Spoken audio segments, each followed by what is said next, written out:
By 10 a.m. on an average school day, Dr. John McDonald has already seen several middle schoolers. These students come to him because they may be struggling in class or suffering from anxiety or depression. Essentially, he's there to listen and help them find possible strategies and solutions. McDonald is a middle school guidance counselor at Brockton Public Schools, a district about 30 miles outside of Boston, Massachusetts. In his current role, he not only handles attendance, scheduling, and academic issues, but also oversees the mental health of students. This has been an especially tough position over the last couple of years with COVID-19. For kids and teenagers across the country, the pandemic threw a wrench in school routines and social activities. When the pandemic first started, I think that the overwhelming, attitude, I think the kids were actually happy. They were like, oh, this is great. I don't have to go to school. I can stay home. And for the first maybe 2 or 3 weeks, I think the kids kind of liked it. And then after that, we started to see a large lack of engagement. Kids were disappearing. And this happened at schools across the country. Many students were not engaged, had trouble focusing, and started slipping under the radar. McDonald says the isolation of the pandemic fed into a steep rise in mental health issues amongst many students. At Brockton, he says it's still something he's working through with kids today. We just had so many kids that it's like they were sitting in their rooms alone every single day. And that isolation, it plays on them. It plays with their mind. And we had a hard time with certain kids trying to transition back into in-person learning. And we still see it. In my 23 years, I've never heard the word anxiety more than I've ever had in 23 years. Anxiety seems to be like the go-to for most of our kids that are suffering, and they just don't know what to do with it. They don't know how to handle it. I'm glad that we're trying to get back to normal. We have after-school programs now. We have sports are back. The masks are no longer required. So it's good to see the kids coming back. I think it's, for mental health piece, it's definitely improved, but we still have a long way to go. Dr. Mary Helen Imordino-Yang echoes this statement. She sees many young people feeling incredibly overwhelmed and anxious as they head back into normal life after years of uncertainty. The one thing that is unequivocally true about our human biology and our development, which supports our wellness, is that we are communal creatures. We are social beings, and we build our sense of self in community with other people. And that's been ripped away from us in a very unnatural way by the pandemic and maintaining our physical safety during the pandemic. Imordino-Yang is a professor of education, psychology, and neuroscience at the University of Southern California. She's also the director of the USC Center for Effective Neuroscience, Development, Learning, and Education. We're also seeing a pattern where especially teenagers are kind of overreacting by retreating into themselves too much, that the anxiety can kind of pull them away from in-person social interactions and onto more online or social media mediated interactions that can be associated with rumination and depression. In recent decades, rates of anxiety, mood disorders, and self-harm in adolescents have spiked. According to the CDC, between 2001 and 2019, the suicide rates for young people ages 10 to 19 rose 40%. ER visits for self-harm jumped 88%, and the pandemic has only exacerbated this mental health crisis. To better help struggling students, many districts across the U.S., including Brockton Public Schools, have received additional government funding that has made it possible to expand counseling departments. McDonald says that at Brockton, where there's 700 students, there's currently 5 counselors on staff focused on varying roles. However, he says the demand is so high right now that they would benefit from more resources. We could always use more, absolutely. I work closely with some of the local colleges. I actually teach at Quincy College, and I'm always trying to bring in really strong college students just to be mentors, because even though they're not getting paid, they're getting great experience, but just to kind of circumvent the fact that we don't have enough people. When most typically think about mentorship, it's viewed as an academic or professional growth relationship.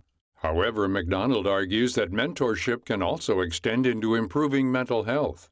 To bridge people together, he recently implemented a program at Brockton that matches a younger student with an upperclassman. We've even had kids that aren't struggling academically, but they're struggling, just socially. And they've come to me and they said, hey, do you think you could match me up with a mentor? And absolutely, there's always room for more.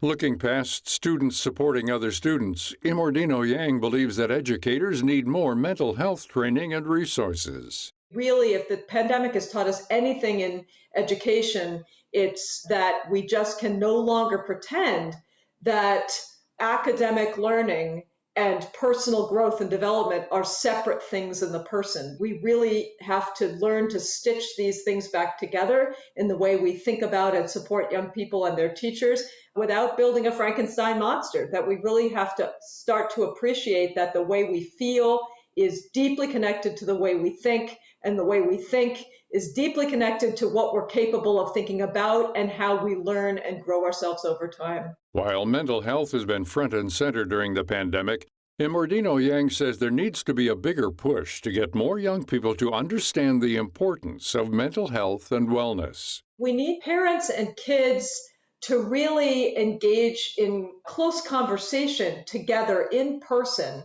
in trusting, open ways around the ways that we are feeling, the ways that young people are interpreting and making sense of what they've witnessed and lived over the last 2 years.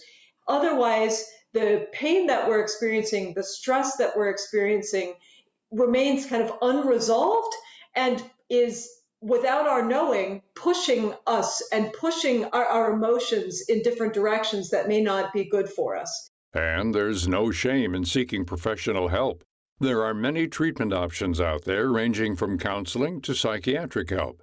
Imordino Yang says it's important for people to note how they're feeling on a daily basis. Take the feeling of anxiety, for instance. If it's keeping you from doing things that you know would be associated with pleasure and with happiness, right, like hanging out with your friends or being together with your family, if you can see that you want it to be gone, but you really can't control it, that is a signal that you may need professional help and counseling to make sense of the things you're experiencing and to overcome them. As a parallel, she says that parents can also make sure their kids are staying on track with basic wellness habits. It's very difficult to feel good, to think well, to be smart, and to make sense out of the traumas you've experienced during the pandemic and manage those in a healthy way over time if, for example, you're chronically sleep deprived.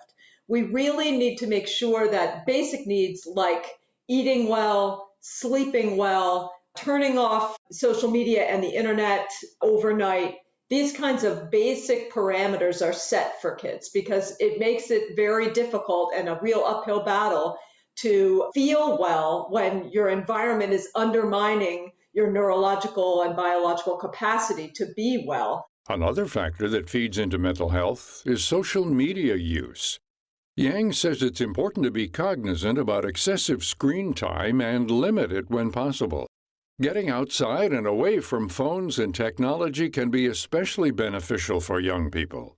Turn off your phone or leave it at home and go for a walk with your pet or with your friend or just on your own and just relax and think and observe the things that are around you and just be there in the moment now for a little while each day. Pulling out that time to be together with people you love or to be alone and to just rest and relax and move your body is also associated with wellness.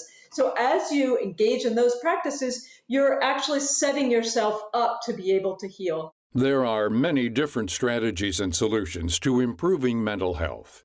McDonald says that many young people are struggling currently, but it's important for them to remember that it won't always feel like this. It's interesting with any type of pandemic, there are going to be kids that are going to fall through the cracks. And what I constantly keep reminding myself is that I have 700 students in this building and I'm not going to win every battle, but we have to win the war. We have to win the big picture, my job as a guidance counselor, obviously, is to prepare them for the next level. And we do the best we can. We hope for the best, prepare for the worst. To find out more about this topic and our guests, Dr. John McDonald and Dr. Mary Helen Imordino Yang, visit viewpointsradio.org. For more behind the scenes, search Viewpoints Radio on Twitter and Facebook. This segment was written and produced by Amira Zaveri. I'm Gary Price.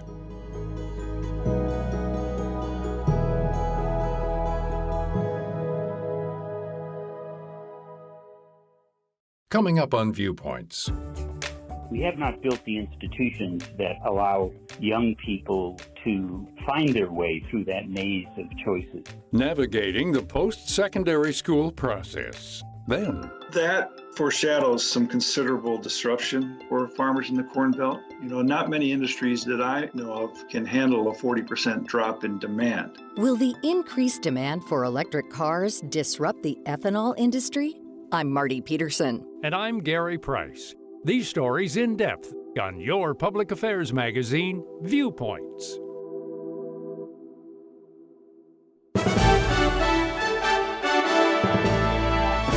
And that's Viewpoints for this week. Follow us on Twitter, Facebook, and Instagram to learn more about upcoming shows and find a library of past programs on Apple Podcasts, Google Play, and Spotify. Plus, you'll always find previous segments and more information about our guests at viewpointsradio.org. Join us again next week for another edition of Viewpoints.